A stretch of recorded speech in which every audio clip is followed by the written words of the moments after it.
I suspected that my husband had a mistress and I began to stalk him.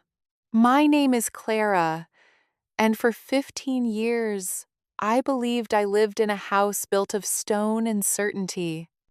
My husband, Thomas, is a man of routines: black coffee at 6, the morning news at 7, and a kiss on my forehead before he leaves for his law firm.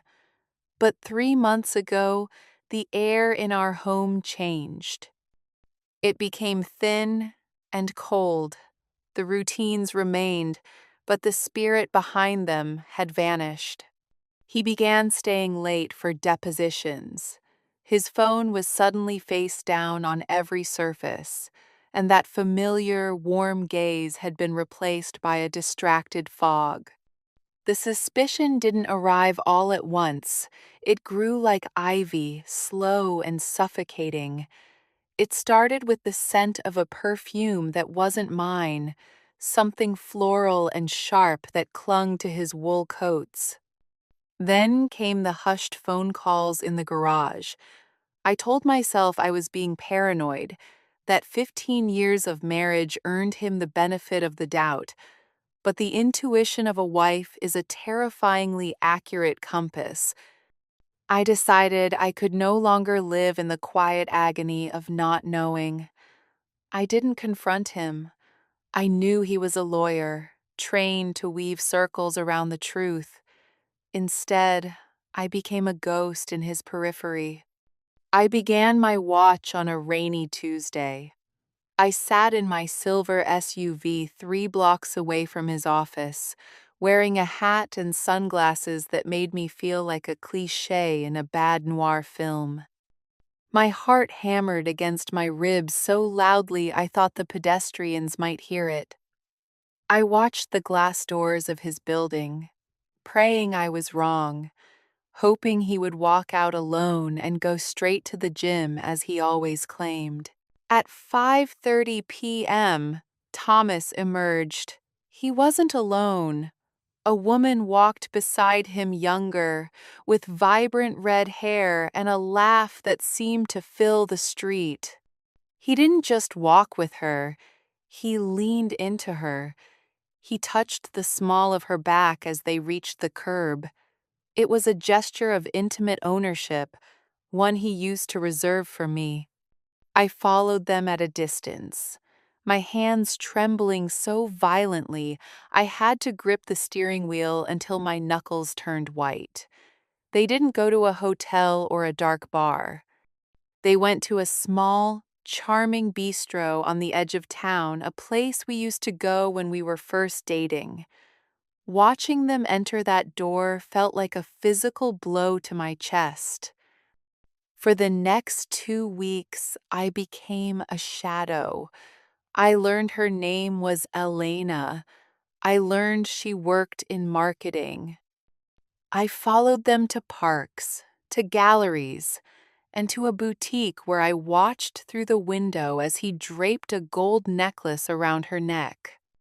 Each discovery was a needle under my fingernails, yet I couldn't stop.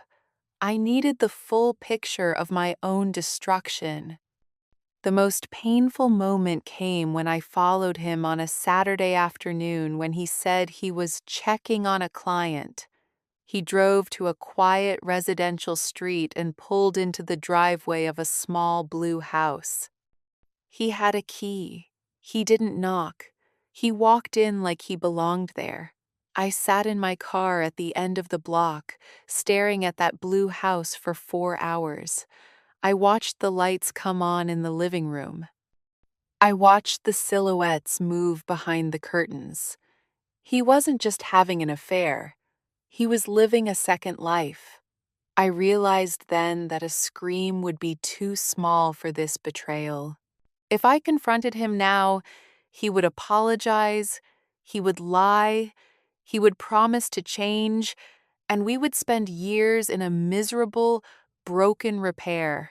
I didn't want a repair. I wanted a clean break. I spent the next month being the perfect wife. I cooked his favorite meals. I listened to him talk about his day. I even laughed at his jokes, all while my lawyer was quietly moving my inheritance into private accounts and documenting every piece of evidence I had gathered. I watched him across the dinner table, marveling at how a man could look his wife in the eye and lie so effortlessly while she sat there, holding the proof of his treason in her mind. The end came on our 15th anniversary. Thomas had booked a table at the most expensive restaurant in the city. He bought me roses. He gave me a card filled with words about forever and unwavering loyalty. As the main course was cleared, I reached into my purse. I didn't pull out a gift. I pulled out a thick, manila envelope. "Happy anniversary, Thomas," I said, my voice as calm as a frozen lake. He opened it, likely expecting theater tickets or a sentimental photo.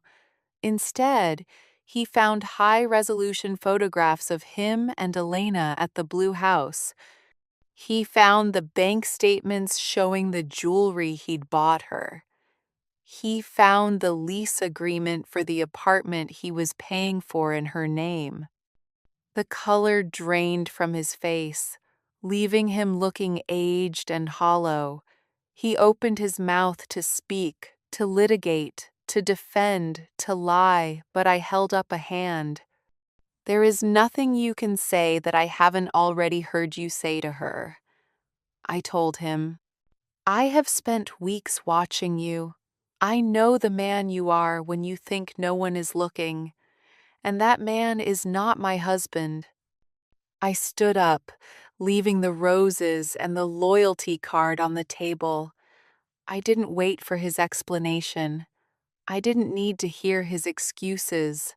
I had already done the hard work of mourning him while he was still sitting right in front of me. As I walked out of the restaurant, the cool night air felt like a benediction. The stalking was over. The suspicion was gone. For the first time in months, I could breathe. I had lost a husband, but I had found my own strength in the shadows. I drove away, not toward our house, but toward a hotel where my bags were already waiting. Sometimes, silence is the loudest way to say goodbye, and stalking the truth is the only way to finally set yourself free.